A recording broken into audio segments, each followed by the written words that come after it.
नमस्कार, super prime time में आपका स्वागत है। आपके साथ मैं हूं Sumera Khan. Super prime time में हम आपको दिखाएंगे देश दुनिया की बड़ी और अहम खबरें, वर्ल्ड एक्सक्लूसिव और एक्सप्लोसिव न्यूज स्टोरीज और वर्ल्ड ब्रेकिंग न्यूज। साथ ही वर्ल्ड ब्रेकिंग न्यूज युद्ध के मैदान से इस वक्त की बड़ी खबर, लेकिन शुरुआत उसी के साथ सुपर प्राइम टाइम की।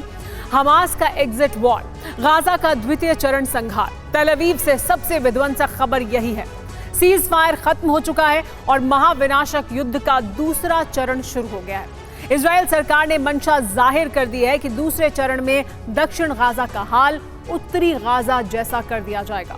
अरब से अमेरिका तक तनाव फैल गया है। अमेरिकी विदेश मंत्री तीसरी बार इजरायल दौरे पर पहुंचे हैं। दक्षिण गाजा संहार रोकने के सारे समाधान असफल हो चुके हैं। देखिए आखिर क्यों इजरायल दक्षिणी गाजा पर हमले की तैयारी कर रहा है। 1 दिसंबर की सुबह विनाशक जंग कैसे शुरू होने वाली है और क्या है इजरायल का हमास एग्जिट वॉर ब्लूप्रिंट।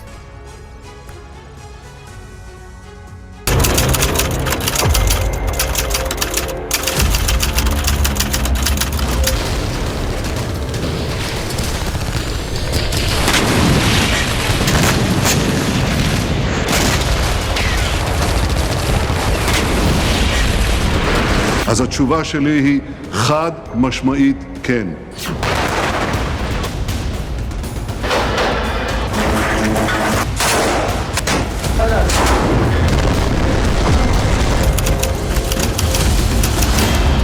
יחזרו לפעולה בכל רחבי עזה.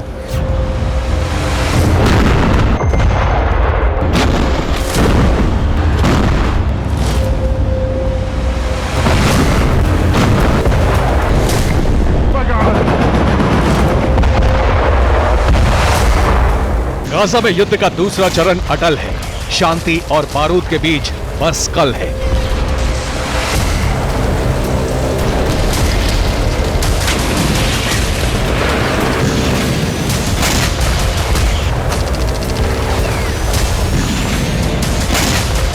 कल का सूरज उगने से पहले यह तय हो जाएगा कि गाजा महाविनाश के दूसरे चरण से कितने पल दूर है।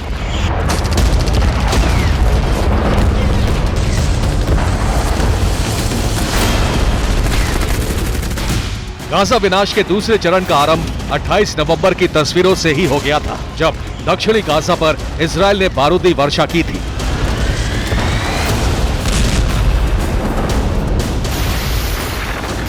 नवंबर की सुबह ही गाजा में सीज फायर खत्म हो गया। वेस्ट बैंक में भी सीज फायर खत्म होते ही भीषण जंग शुरू हो गई।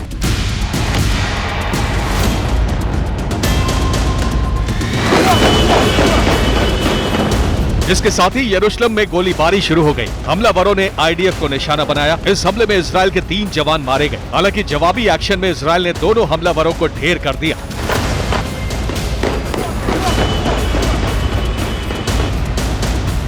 युद्ध छिड़ने के बाद बातचीत को जारी रखने के नाम पर एक दिन और सीज फायर बनाए रखने पर सहमति बनी, लेकिन जमीन पर जंग नहीं रुकी।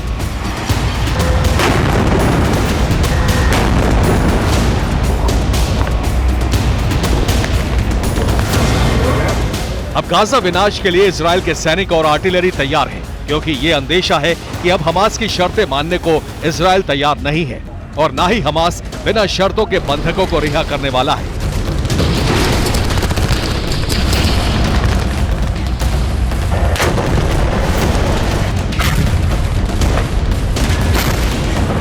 हमास ने इजरायल को 7 महिला बच्चे बंधक सौंपने का प्रस्ताव रखा। 3 बंधकों के शव भी इजरायल को सौंपने का प्रस्ताव दिया। दावा किया कि ये बंधक इजरायली बमबारी में मारे गए। इजरायल हमास के आरोप पर भड़क गया। जंग छिड़ने का दूसरा कारण ये है कि हमास ज्यादातर नागरिक बंधकों को रिहा कर चुका है। हमास की कैद में फिलहाल 159 बंधक होने का अनुमान है। इनमें 150 इजरायली सैन्य कर्मी हैं। हमास एक सैनिक के बदले 100 से 200 फिलिस्तीनियों की रिहाई चाहता है।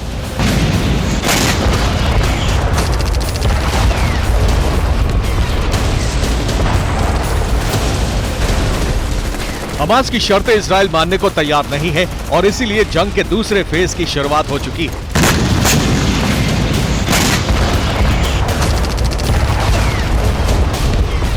29 नवंबर की रात को इजरायल की वॉर कैबिनेट की मीटिंग हुई और इस मीटिंग में सर्वसम्मति से यह तय कर लिया गया कि फौज को गाजा पर हमले के लिए स्पेशल अलर्ट पर रखा जाए।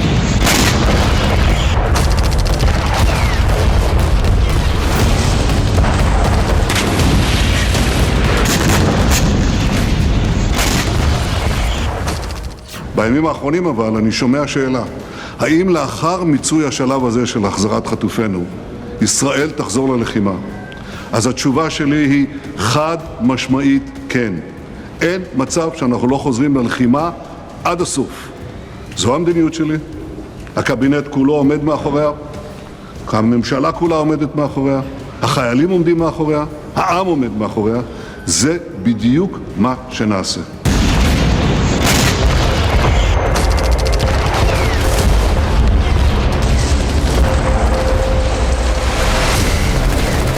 ये भी तय है कि दूसरे चरण में होने वाले हमले पहले चरण से ज्यादा बड़े और विनाशक होने वाले हैं। इजरायली डिफेंस फोर्सेस के प्रमुख आरजी हालेवी ने कहा है कि इजरायल ये जानता है कि क्या करना है और इसके लिए पहले से ज्यादा बड़ी रणनीति तैयार है।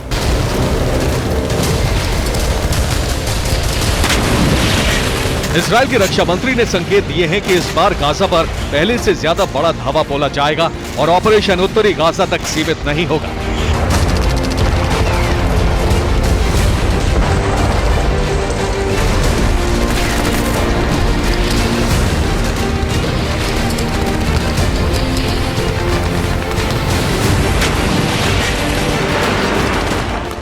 יחזרו לפעולה בכל רחבי עזה.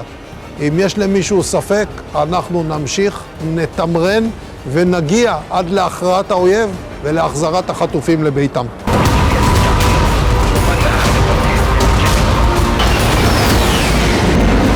यानी ये तय हो चुका है कि इस बार ऑपरेशन का टारगेट दक्षिणी गाजा बनने वाला है, जो युद्ध के पहले चरण में बमबारी से बचा हुआ था।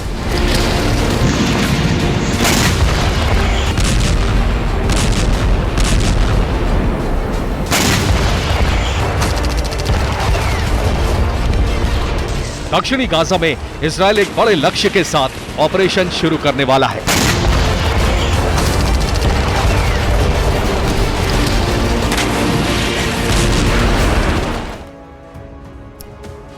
दक्षिणी गाजा में इजरायल का प्लान क्या है, यहां उसका ऑपरेशन कैसे चलेगा, उसे मैप से समझिए। इजरायली सेना एक साथ दक्षिणी गाजा के 1 दर्जन शहरों पर भीषण हमले करेगी। अल करारा से लेकर बानी सुहेला, अबासान अल जदीदा, अबासान अल कबीरा, खुजा अल बुयूकी, अल बुयूक, खिरबत अल अदास, राफा, ताल अस सुल्तान से खान यूनुस तक भीषण हमले कर एक घेरा बना लेगी। इस घेरे के अंदर ही हमास के बेस और लीडरशिप मौजूद है। इसे खत्म करने का प्लान है। सबसे भीषण हमले खान यूनुस में होंगे। ऐसा इसलिए क्योंकि हमास की गतिविधियों का केंद्र यही शहर है। यहीं पर हमास और अल कस्साम की टॉप लीडरशिप रहती है। इन्हें इजरायल खत्म करेगा। दक्षिणी गाजा से हमास को मिटाने के बाद इस पर इजरायल अपना कंट्रोल स्थापित करना चाहता है।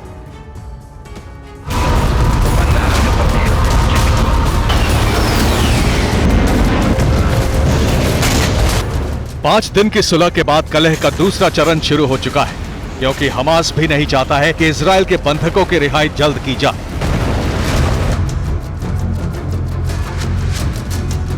अगर हमास ने सभी बंधकों को रिहा कर दिया तो वो कवच विहीन हो जाएगा। इसके बाद इजरायल बड़े हमले करेगा और आईडीएफ को रोकने के लिए हमास किसी तरह मजबूर नहीं कर पाएगा।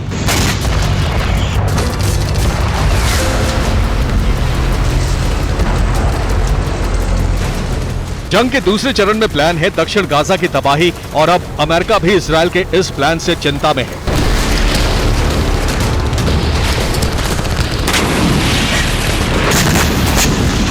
हालात बिगड़ते देखकर अमेरिकी विदेश मंत्री एंटनी ब्लिंकन 7 अक्टूबर के बाद तीसरी बार अरब के दौरे पर पहुंचे हैं। अमेरिका चाहता था कि सीज़फायर लागू रहे, लेकिन अब इजरायल के समर्थन में है। अमेरिका ने कहा है कि दक्षिण गाजा में इजरायल को ऑपरेशन जोन घटाना चाहिए, फिलिस्तीनियों के लिए एक सुरक्षित जोन बनाना चाहिए। उत्तरी गाजा की तरफ बड़े पैमाने पर नागरिक ना मारे जाएं।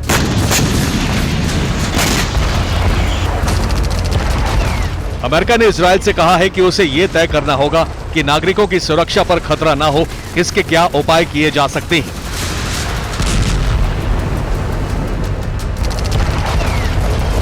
लेकिन इजरायल ने अपने टारगेट तय कर रखे हैं, और ये 3 टारगेट हैं: गाजा से हमास का एग्जिट वॉर, बंधकों की घर वापसी, गाजा में खतरे का खात्मा। गाजा से खतरे के खात्मे का मतलब साफ है, हमास की रणनीति बनाने वाली टॉप लीडरशिप का सफाया, हमास के ठिकाने नष्ट करना, अल कस्साम ब्रिगेड का सफाया, गाजा में हमास के ओवरग्राउंड वर्कर्स का खात्मा, गाजा में हमास के समर्थकों का खात्मा।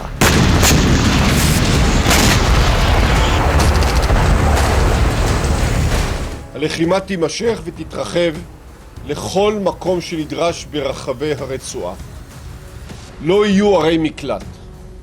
עד שתושבי בארי ושדרות, שלומי ומטולה יוכלו לשוב בבטחה לקרקע שהיא חלק מהם והיא חלק מאיתנו.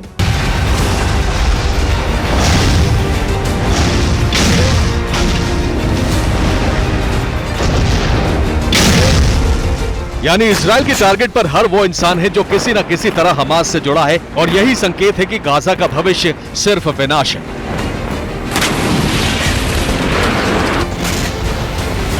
अब गाजा के 23 लाख नागरिकों का क्या होगा, ये सिर्फ एक सवाल बनकर रह गया है।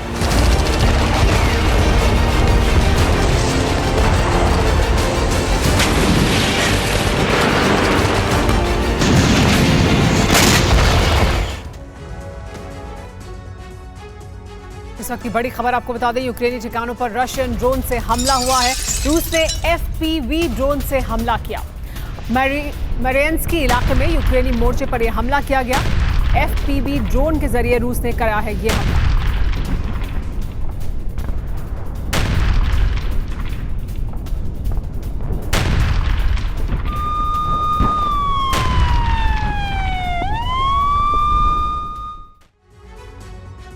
सिर्फ हमास नहीं, लगता है अब फिलिस्तीन नाम का वजूद भी खत्म कर देना ही इजराइल का मकसद है। वेस्ट बैंक में गाजा की तरह ही जबरदस्त रफ्तार में ऑपरेशन चल रहा है।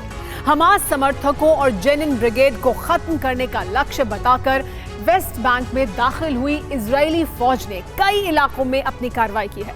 इजराइल के तेवर से लग रहा है कि इस बार वेस्ट बैंक को पूरी तरह से इजराइल अपने कब्जे में ले लेगा। दावा यह भी है कि इस बार गाजा और वेस्ट बैंक में पूरा कंट्रोल इजरायली सरकार अपने हाथों में लेगी और फिलिस्तीन के किसी भी संगठन के साथ कोई साझेदारी नहीं की जाएगी।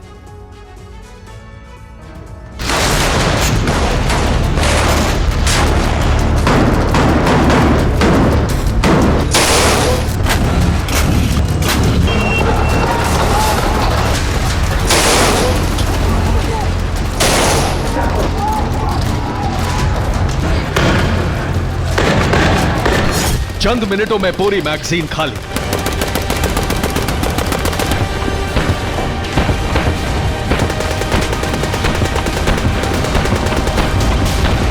इजरायली सैनिकों के हाथों में आग उगलती अमेरिकी राइफल।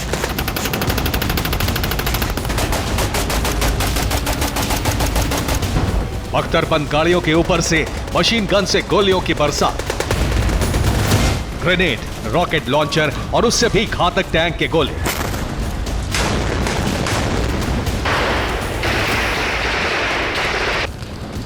वेस्ट बैंक की सड़कों पर इजरायली सेना इन्हीं हथियारों से कहर बरपा रही है।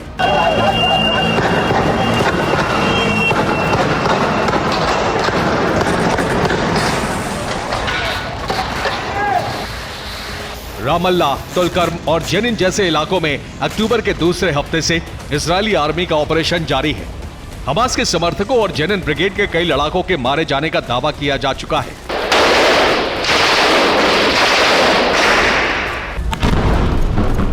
वेस्ट बैंक में इजराइल का सबसे बड़ा मिशन जेनिन ब्रिगेड को खत्म करना है।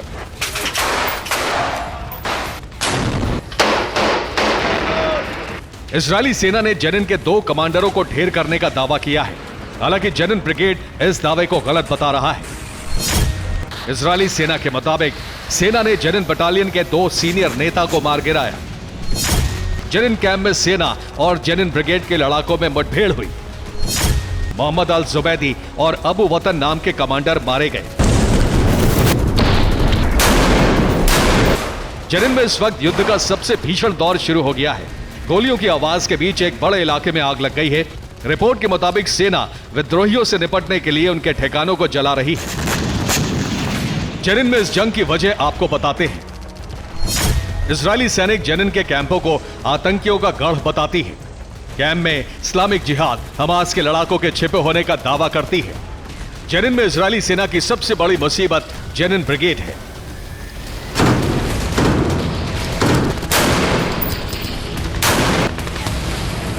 इजरायल में हमास के हमले के बाद से ही इजरायल की सेना ने यहां सर्च अभियान शुरू कर दिया था। जेनिन कैंप में इजरायल के लिए इस वक्त जेनिन ब्रिगेड ही सबसे बड़ी चुनौती है। यह फिलिस्तीन में सबसे नए चरमपंथी गुटों में से एक है। 2021 में पीआईजे के एक लड़ाके जमील अल अमौरी ने इसे बनाया था। जेनिन कैंप में यह संगठन सबसे ज्यादा एक्टिव है और उसे ही ठिकाना माना जाता है।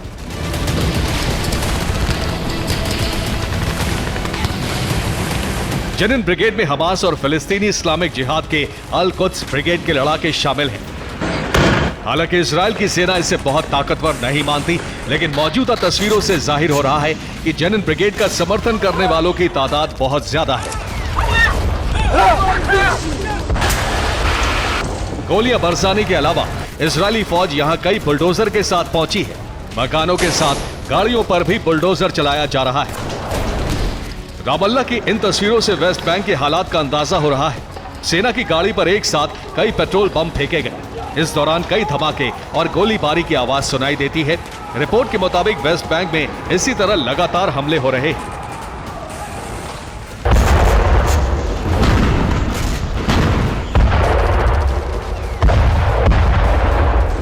7 अक्टूबर के बाद इजरायल ने हमास के खिलाफ गाजा में ऑपरेशन शुरू किया, लेकिन इस बीच वेस्ट बैंक में भी हमास समर्थकों को पकड़ने के नाम पर ऑपरेशन की शुरुआत हो गई। अब सवाल है कि आखिर इजरायल का मकसद क्या हो सकता है। इजरायल के पीएम नेतन्याहू कई बार कह चुके हैं कि उनका मकसद गाजा पर कब्जा करना नहीं है। फिर इजरायल भविष्य में क्या करना चाहता है? सवाल यह भी है कि वेस्ट बैंक में इतनी ताबड़तोड़ कार्रवाई क्यों हो रही है।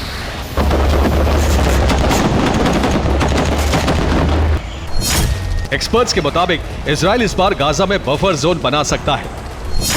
वेस्ट बैंक की तरह नॉर्थ गाजा में सेना की तैनाती कर सकता है। गाजा में वेस्ट बैंक की तरह सेना की कई चौकी बनाई जा सकती हैं। गाजा का कंट्रोल नाम के लिए किसी खास पार्टी या ग्रुप को मिल सकता है। गाजा हमास का अड्डा है। गाजा से ही इजरायल पर हमले हुए और रॉकेट दागे जा रहे हैं, लेकिन वेस्ट बैंक में इजरायल की सेना इतनी तबाही क्यों मचा रही है?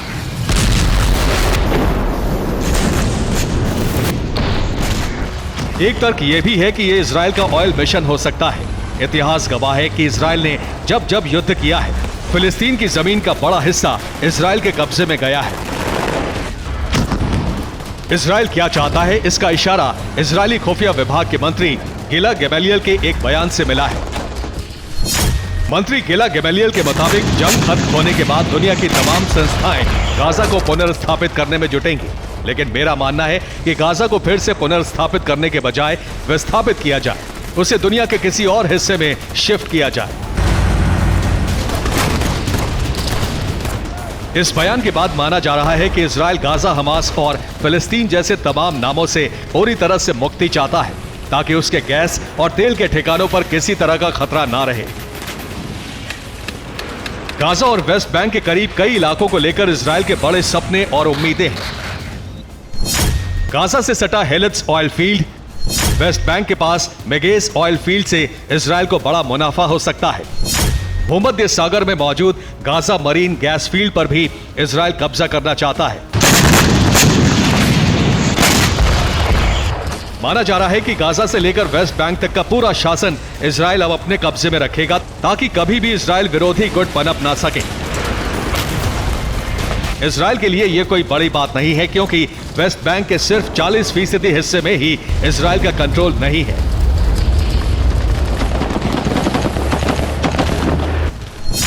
वेस्ट बैंक को फतेह मूवमेंट का फिलिस्तीन लिबरेशन ऑर्गेनाइजेशन और इजरायल मिलकर चलाते हैं। 40% हिस्से पर पीएलओ और 60% हिस्से पर इजरायल का कंट्रोल है।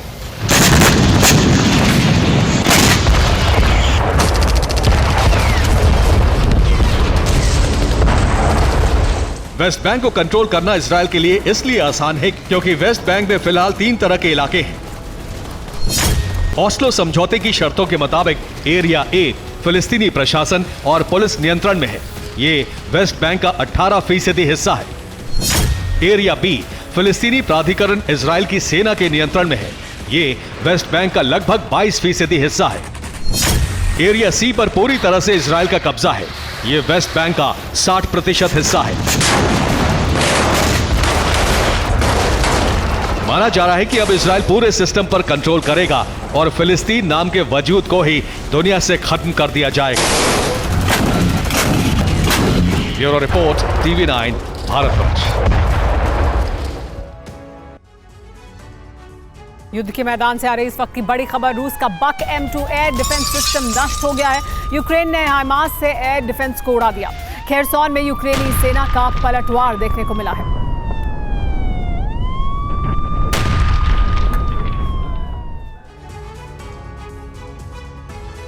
क्या गाजा युद्ध के चलते अरब वर्ल्ड विश्व युद्ध की आग में झुलसने वाला है? क्या मिडिल ईस्ट में न्यूक्लियर हथियारों का इस्तेमाल होने वाला है? क्या अरब में पहली बार एटमी विस्फोट होने वाला है? आखिर ये आशंका क्यों जताई जा रही है? तो इसके पीछे की वजह है अमेरिकी खुफिया एजेंसी की एक रिपोर्ट, जिसमें दावा किया गया है कि 12 घंटे के बाद जैसे ही सीज फायर खत्म होगा, जैसे ही इजरायली सेना का मिलिट्री ऑपरेशन शुरू होगा, तभी ईरान अपने प्रॉक्सी संगठनों के साथ बैटल ग्राउंड में कूद जाएगा। और जानते हैं, ईरान के टारगेट पर सिर्फ इजराइल ही नहीं बल्कि अमेरिका भी रहेगा। और शायद यही वजह है कि अरब में छिड़ी न्यूक्लियर रेस में महाशक्ति अमेरिका भी पूरी ताकत के साथ उतर चुका है। आखिर कैसे, देखिए इस रिपोर्ट में।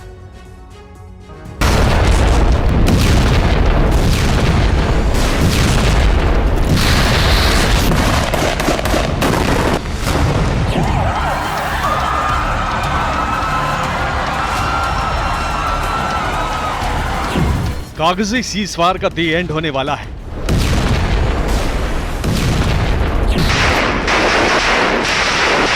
और इसके साथ ही गाजा युद्ध के विनाशक फेज का आगाज होने वाला है।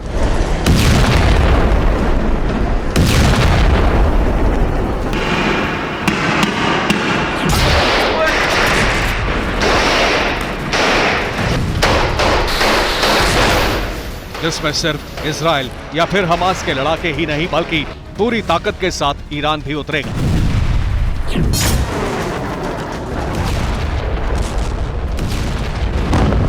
वो भी न्यूक्लियर वेपन्स के साथ।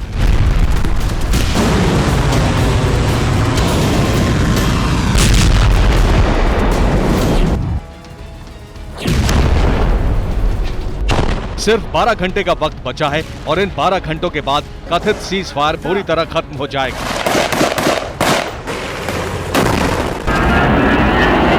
मगर इसी बीच अमेरिकी खुफिया एजेंसी को यह इनपुट मिला है कि साउथ गाजा की जंग में जल्द ही ईरान एंट्री मार सकता है। ईरान अपने प्रॉक्सी संगठनों के साथ हमले कर सकता है। अमेरिका और इजरायली ठिकानों पर हमला हो सकता है। इतना ही नहीं, मिडिल ईस्ट में ईरान बड़े अटैक कर सकता है। जी हां, अमेरिकी खुफिया रिपोर्ट में यह दावा किया गया है कि जैसे ही साउथ गाजा में इजरायली ऑपरेशन शुरू होगा, इस बार आईडीएफ का पलटवार ईरान करेगा, वो भी अपनी प्रॉक्सी संगठनों के साथ मिलकर।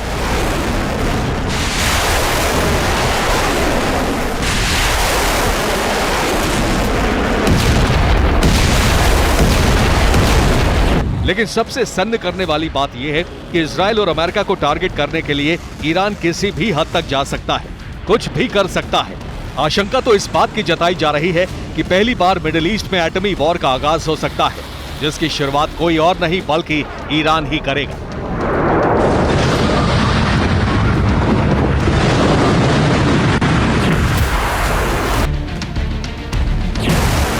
शायद यही वजह है कि ईरान के जंगी तेवर को देख महाशक्ति अमेरिका ने भी अरब वर्ल्ड में खलबली मचाने के लिए, अपने सहयोगी देश इजराइल को बचाने के लिए फर्स्ट न्यूक्लियर वॉर की तैयारी युद्ध स्तर पर शुरू कर दी है।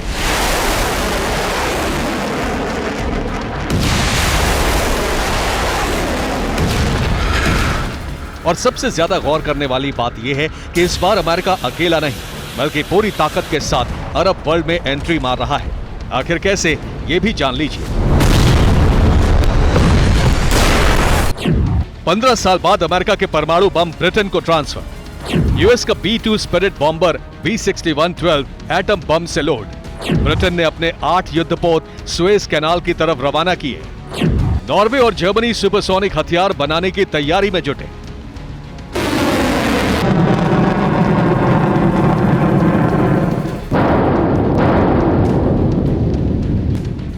अमेरिका और उसके सहयोगियों का यूं एक्शन में आना, अपने एटमी विनाशकों को धार देना, इस बात के साफ और सीधे संकेत दे रहा है कि गाजा युद्ध की आंच अब पूरे अरब वर्ल्ड को अपनी चपेट में लेने वाली है।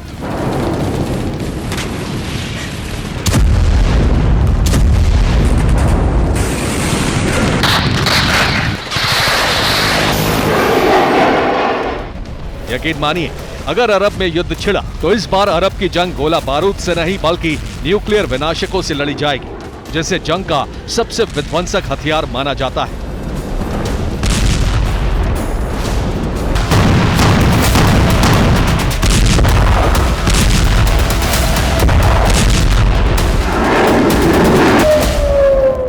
आपको बता दें कि इजराइल पहले ही ये मांग कर चुका है कि जब तक मिडिल ईस्ट की जंग में अमेरिका खुद नहीं उतरेगा, जब तक सुपर पावर अपनी ताकत के दम पर ईरान को काबू में नहीं करेगा, तब तक इजराइल का जीतना तो छोड़िए, मिडिल ईस्ट का नक्शा तक बदल सकता है।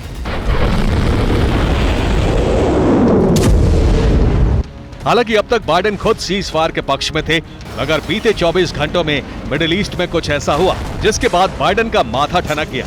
आखिर कैसे, ये भी जान लीजिए। यमन में हूती विद्रोहियों ने यूएस वॉरशिप पर ड्रोन अटैक किए। ईरान और रूस के बीच 70 लड़ाकू विमानों का सौदा हुआ। इसके अलावा इराक में यूएस सैन्य अड्डों पर हमले किए गए। सीरिया में भी अमेरिकी मिलिट्री बेस को टारगेट किया गया।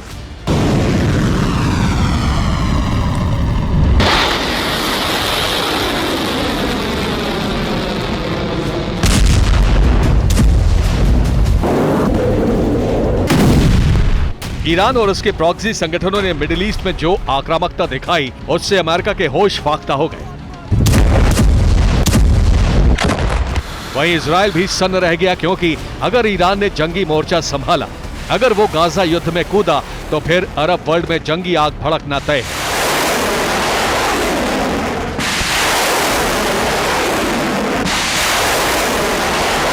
और यकीनन इसका खामियाजा इजराइल तो भुगतेगा ही, बल्कि उसके साथ साथ अमेरिका को भी नुकसान उठाना पड़ सकता है, क्योंकि पर्दे के पीछे ईरान के साथ रूस खड़ा है। ईरान को हथियारों की सप्लाई कर रहा है। मुमकिन है कि रूस के इशारे पर ईरान न्यूक्लियर वेपन्स का भी इस्तेमाल कर सकता है।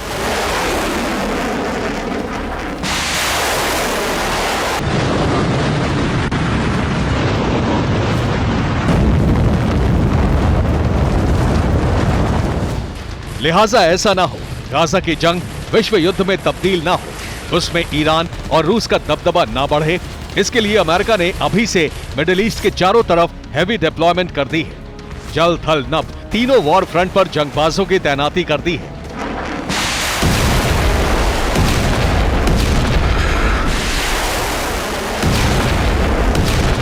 वो भी एटमी हथियारों के साथ, ताकि ईरान की न्यूक्लियर सनक का पलटवार उसी अंदाज में दे सके। Bureau report, TV9 Bharatvarsh.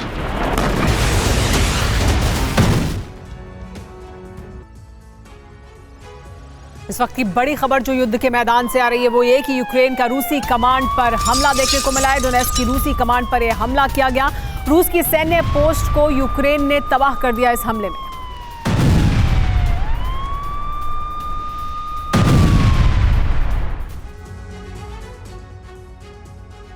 Middle east में महायुद्ध की आशंका बढ़ने से अमेरिका की बेचैनी बढ़ गई है, क्योंकि अमेरिका एक तरफ यूक्रेन को हथियार सप्लाई कर रहा है, दूसरी तरफ इजराइल के साथ युद्ध में उतरने का दबाव है। दो मोर्चों पर अमेरिका बुरी तरह घिर चुका है।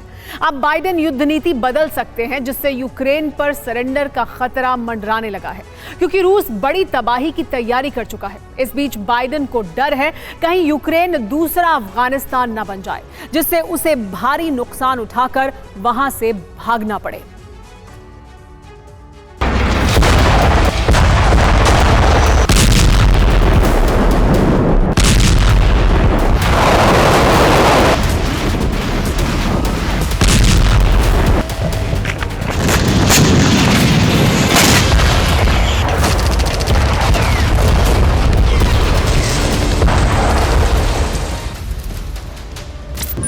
इस सर्दी में इतना बड़ा बारूदी जलजला आएगा जिसमें यूक्रेन तहस नहस हो जाएगा।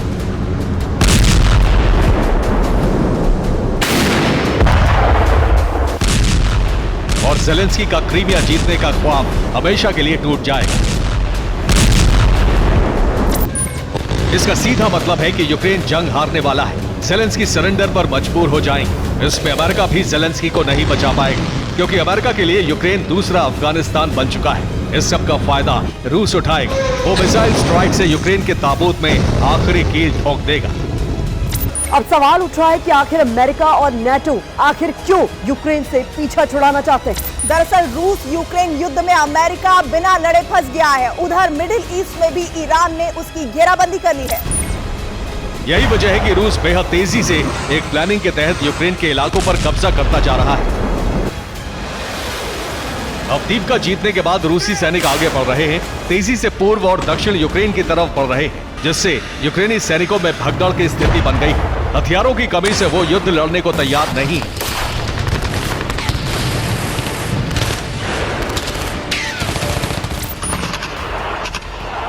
इस बीच अमेरिका की खुफिया रिपोर्ट में सामने आया है कि रूस ने सर्दियों में यूक्रेन को हराने के लिए एक बड़ा प्लान तैयार किया है।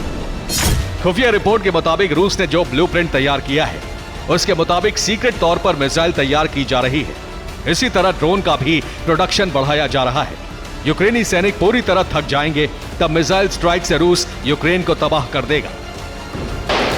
इसकी सबसे बड़ी वजह है कि मिडिल ईस्ट में अमेरिका घिर गया है। अगर वो इजराइल का साथ नहीं देता तो ईरान के प्रॉक्सी संगठन इजराइल में तबाही का सबसे विध्वंसक दौर ला देंगे।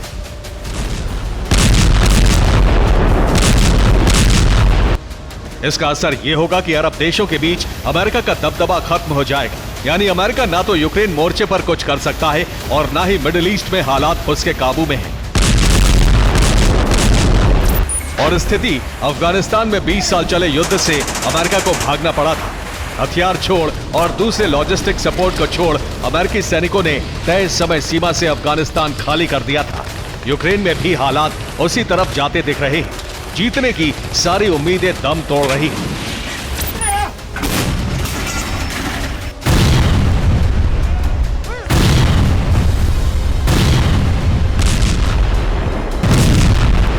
दरअसल 2010 से 2012 के बीच 1 लाख से अधिक अमेरिकी सैनिक अफगानिस्तान में मौजूद थे। इस दौरान 2400 सैनिकों की जान चली गई।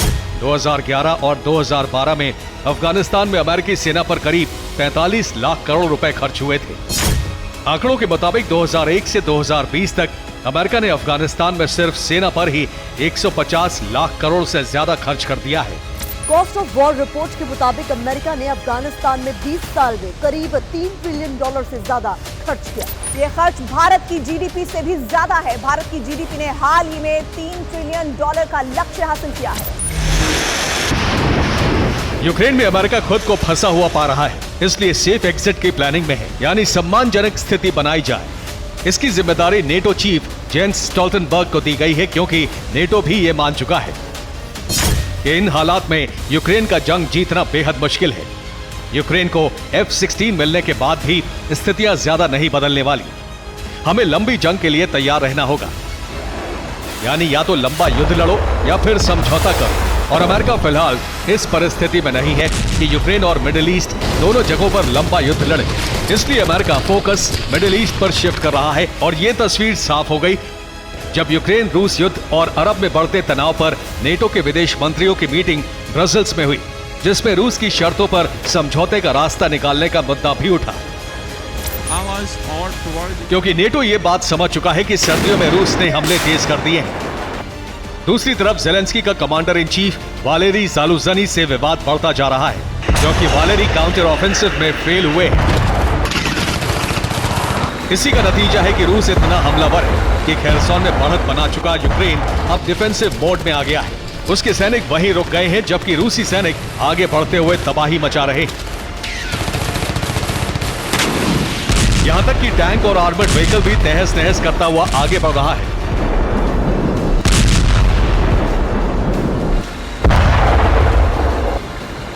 बदले में यूक्रेन भी पलटवार कर रहा है, लेकिन ऐसी स्थिति सिर्फ खेरसॉन और उसके पास के इलाके में है। बाकी जगहों पर रूस हावी है। यूक्रेनी सेना के प्रवक्ता ओलेक्जेंडर शटकोन के मुताबिक रूस ने अपने तोपखाने की आग और हवाई हमलों को दोगुना कर दिया है, साथ ही बख्तरबंद वाहनों का इस्तेमाल कर रहा है। सैनिक आगे बढ़ रहे हैं। दरअसल ये तो सिर्फ ट्रेलर है, जबकि नेटो को डर है कि जब रूस मिसाइल स्ट्राइक करेगा तो यूक्रेन के पास सरेंडर के अलावा दूसरा रास्ता नहीं बचेगा, जिससे अमेरिका को सबसे ज्यादा नुकसान होगा, आर्थिक तौर पर भी और उसके वर्चस्व को भी। Bureau report, TV9 Bharat.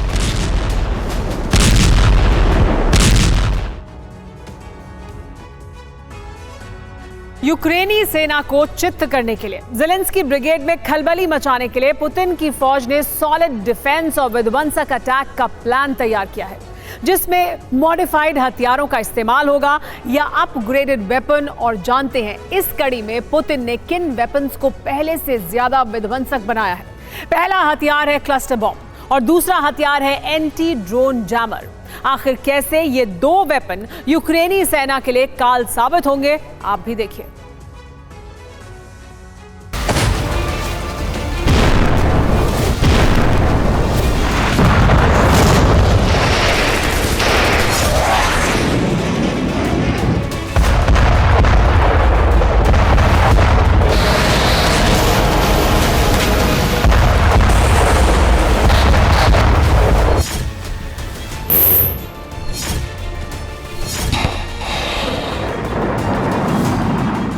रूस यूक्रेन जंग का विनाशक दौर अब शुरू होने वाला है। पहले से ज्यादा विध्वंसक अंदाज में हमले होने वाले हैं। और जानते हैं इस बार पुतिन यूक्रेन के खिलाफ जिन हथियारों का इस्तेमाल करने वाले हैं वो यूक्रेन की सरजमी और उसकी सेना के लिए काल साबित होने वाले हैं।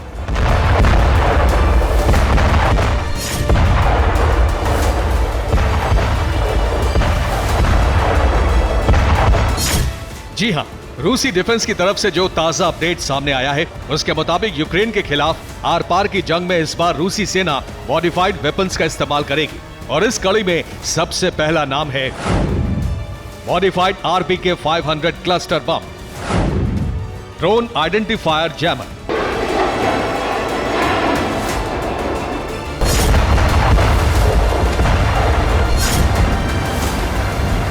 जहां मॉडिफाइड RBK 500 क्लस्टर बम का इस्तेमाल पुतिन की ब्रिगेड सदर्न यूक्रेन में करेगी,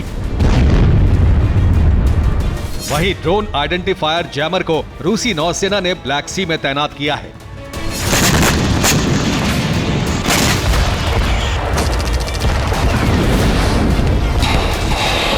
लेकिन सबसे पहले बात रूस के क्लस्टर बम की, जो कि एक ऐसा विनाशक है जिसका इस्तेमाल युद्ध में नाजायज है, जिसे दुनिया के करीब 100 देशों ने बैन कर रखा है, जिसके प्रहार भर से भी भीषण नरसंहार हो सकता है।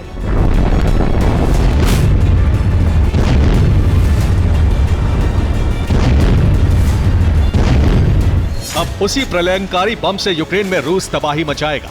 RBK 500 क्लस्टर बम के मॉडिफाइड वर्जन से यूक्रेनी सरजमी को दहलाएगा।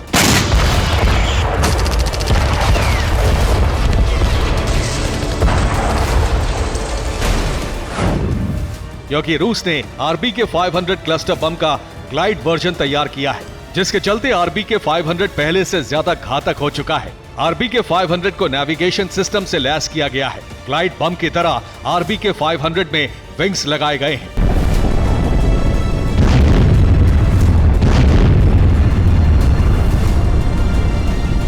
यानी मॉडिफाइड RBK 500 क्लस्टर बम किसी ग्लाइड बम की तरह सटीक वार करेगा, एकदम पिन पॉइंट लोकेशन पर, और तबाही क्लस्टर बम जैसी भीषण और भयावह होगी।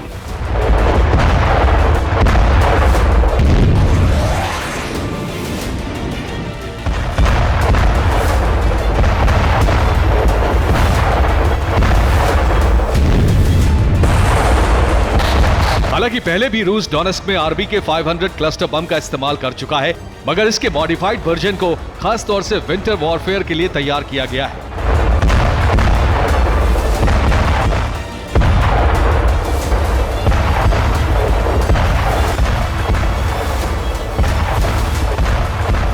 वहीं बात अगर रूस डिफेंस के ड्रोन आइडेंटिफायर जैमर की करें तो इसे रूसी नौसेना की ब्लैक सी फ्लीट ने सेवेस्तोपोल में तैनात किया है, ताकि काला सागर की तरफ से अगर ड्रोन अटैक होते हैं तो उन्हें नाकाम किया जा सके।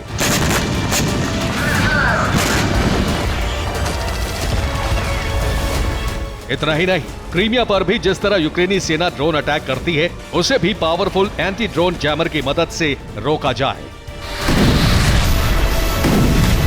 Bureau report, TV9 Bharatvarsh.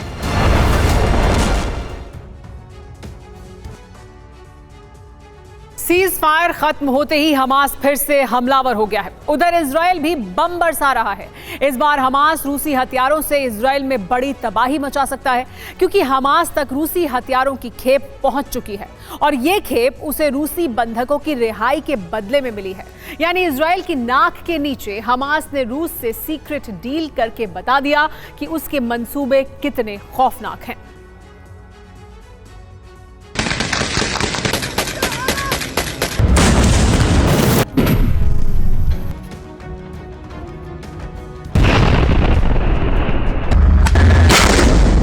Hamas के एक सीक्रेट प्लान का खुलासा हुआ है, जिसने अमेरिका और इजराइल की बेचैनी बढ़ा दी है, क्योंकि हमास के पास हथियारों की बड़ी खेप पहुंचने वाली है।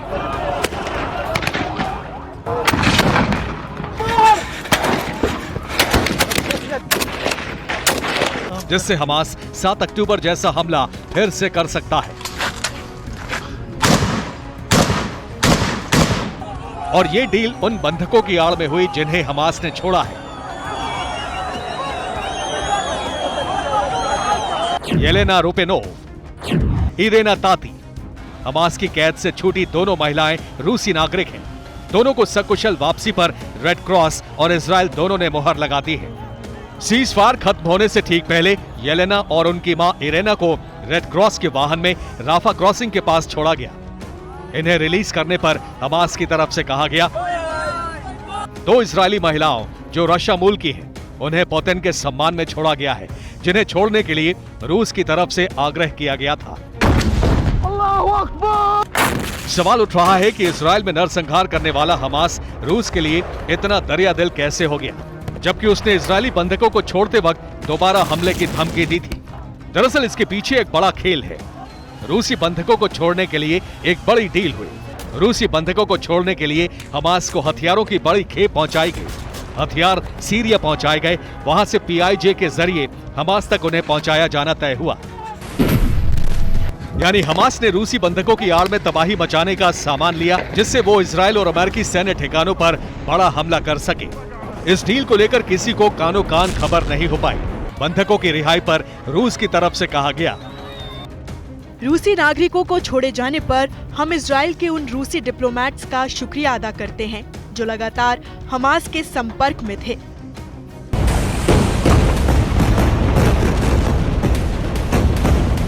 रूस की तरफ से इजराइल की कोशिशों पर कुछ नहीं कहा गया। इससे पहले एक और रूसी नागरिक रॉन रेवॉय को हमास ने छोड़ा था, जिसका नाम बंधकों की लिस्ट में नहीं था, लेकिन उसे छोड़ा जाना साफ तौर पर हमास और रूस की सीक्रेट डील की तरफ इशारा करता है, जिसमें हमास को मिले रूसी हथियार कहीं इजराइल में फिर से बारूदी जलजला ना ला दें।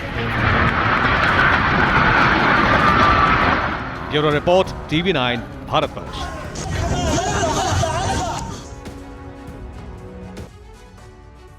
दक्षिण अमेरिका में युद्ध का एक नया फ्रंट खुलने के आसार बन चुके हैं। आशंका है कि दक्षिण अमेरिकी देश गुयाना, वेनेजुएला और ब्राजील के बीच जंग छिड़ सकती है।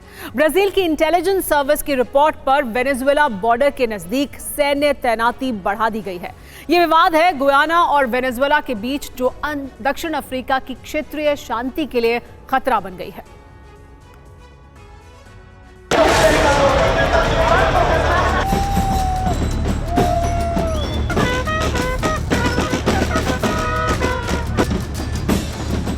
ये ब्राजील के सैन्य वाहन हैं जो वेनेजुएला बॉर्डर की तरफ रवाना हो चुके हैं, क्योंकि एक क्षेत्र में युद्ध का खतरा बढ़ रहा है और युद्ध की जड़ है जमीन का एक बड़ा टुकड़ा।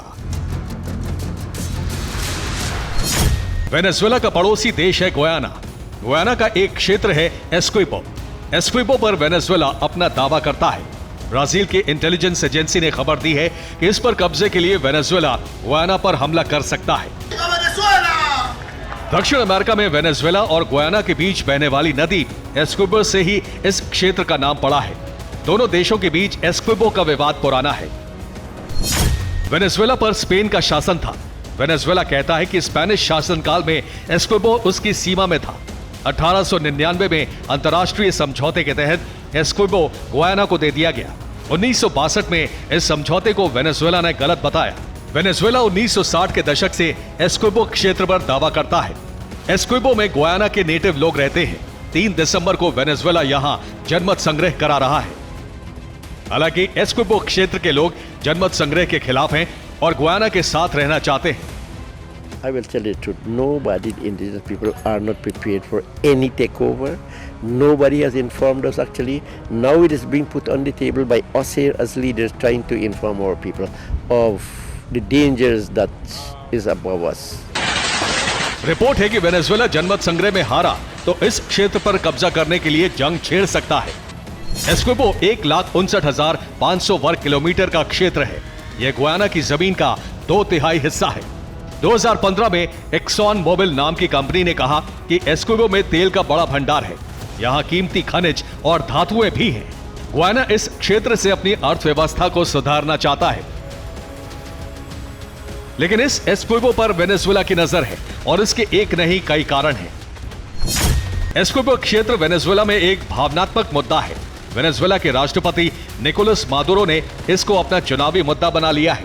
वेनेजुएला में 2024 के मध्य में चुनाव है। राष्ट्रपति पद के लिए प्राइमरी चुनाव शुरू हो चुके हैं। एस्कोबो मुद्दे पर मादुरो को जन समर्थन मिलने की उम्मीद है। वेनेजुएला एस्कोबो क्षेत्र के तेल और खनिज पर भी कब्जा चाहता है। वेनेजुएला की अर्थव्यवस्था ध्वस्त हो चुकी है। देश के चुनाव में राष्ट्रीय अस्मिता का मुद्दा उठाया जा रहा है।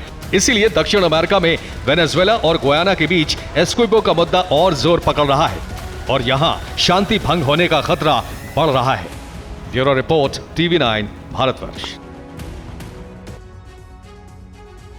रूस के साथ जारी युद्ध के बीच ज़ेलेंस्की के लिए खबर अच्छी नहीं है। अगले 3 महीनों के अंदर ज़ेलेंस्की का तख्ता पलट हो सकता है। बाइडेन ने ज़ेलेंस्की की विदाई की तैयारी शुरू कर दी है। सवाल है कि ज़ेलेंस्की से बाइडेन क्यों खफा हो गए हैं।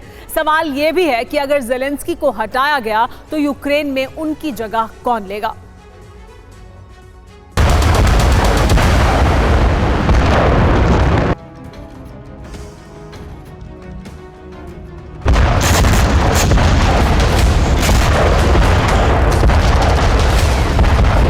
रूस के साथ जंग के बीच यूक्रेन के प्रेसिडेंट ज़ेलेंस्की को एक साथ 2 मोर्चों पर लड़ना पड़ रहा है।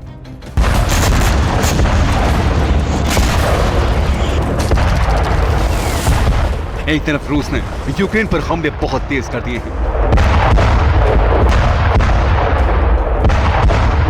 और कीव पर पूरी तरह से कब्जा करने का इंतजाम कर दिया है।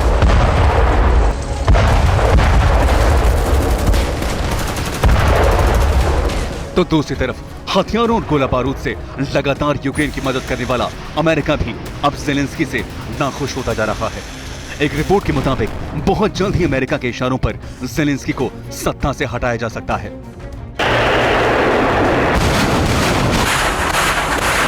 चीन के मीडिया रिपोर्ट पर यकीन करें तो ज़ेलेंस्की को हटाने की तैयारी भी पूरी कर दी गई है। चीन के मीडिया का दावा है अगले 3 महीनों में यूक्रेन की सत्ता में बड़ा फेरबदल दिख सकता है। इस दावे के मुताबिक यूक्रेन में फरवरी में तख्ता पलट हो सकता है। बुदानोव या वैलेरी ज़ालुझनी को यूक्रेन का राष्ट्रपति बनाया जा सकता है। किरिल बुदानोव यूक्रेन के रक्षा मंत्रालय के इंटेलिजेंस चीफ हैं, जबकि वैलेरी ज़ालुझनी यूक्रेनी सेना के कमांडर इन चीफ हैं। चीन के मीडिया के मुताबिक अमेरिका ज़ेलेंस्की को हटाकर अब ज़ालुझनी और बुदानेव के हाथ में सत्ता देना चाहता है। चीन से एक बार फिर एक खतरनाक बीमारी के फैलने का खतरा है। पूरी दुनिया को कोरोना वायरस बांटने वाले इस देश से एक बार फिर वैसी ही बीमारी फैल रही है। चिंता की बात यह है कि इस बार बच्चे इस बीमारी का शिकार बन रहे हैं। सीने में जकड़न और बुखार देने वाली इस बीमारी को लेकर दुनिया के कई देशों में अलर्ट है। एक रिपोर्ट के बाद ये आशंका है कि चीन की ये बीमारी नीदरलैंड्स तक पहुंच गई है।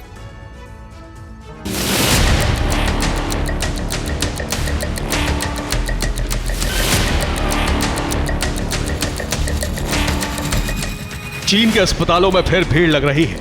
अस्पतालों में बिस्तर की कमी पड़ रही है। हर दिन छोटे छोटे हजारों बच्चे बीमार होकर अस्पताल पहुंच रहे हैं। हालात वैसे ही जैसे कोरोना वायरस के अटैक के शुरुआती दिनों में थे। चीन ने फिर दुनिया को चिंता में डाल दिया है। चीन के अस्पतालों में इन दिनों बड़ी तादाद में बच्चे भर्ती हो रहे हैं। सभी बच्चों में निमोनिया जैसे लक्षण हैं। गंभीर मरीजों को ऑक्सीजन की जरूरत पड़ रही है।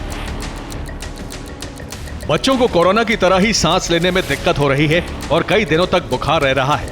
डॉक्टरों के मुताबिक माइकोप्लाज्मा निमोनिया और इन्फ्लुएंजा फ्लू के मामले बढ़ रहे हैं। बीमारी से बचने के लिए बच्चों को मास्क लगाने के लिए कहा गया है। चीन में हर दिन करीब 7,000 बच्चे अस्पताल पहुंच रहे हैं। चीन के बाद नीदरलैंड्स में भी अब कई बच्चे बीमार हो गए हैं।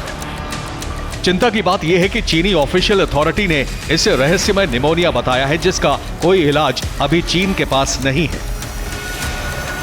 कोरोना की तरह ही चीन इस रहस्यमय बीमारी पर ज्यादा जानकारी नहीं दे रहा है। डर है कि कोरोना की तरह यह बीमारी भी चीन से पूरी दुनिया में फैल सकती है। फिलहाल चीन के पड़ोसी देश ताइवान ने बच्चों को लेकर सावधानी बरतने का निर्देश दिया है।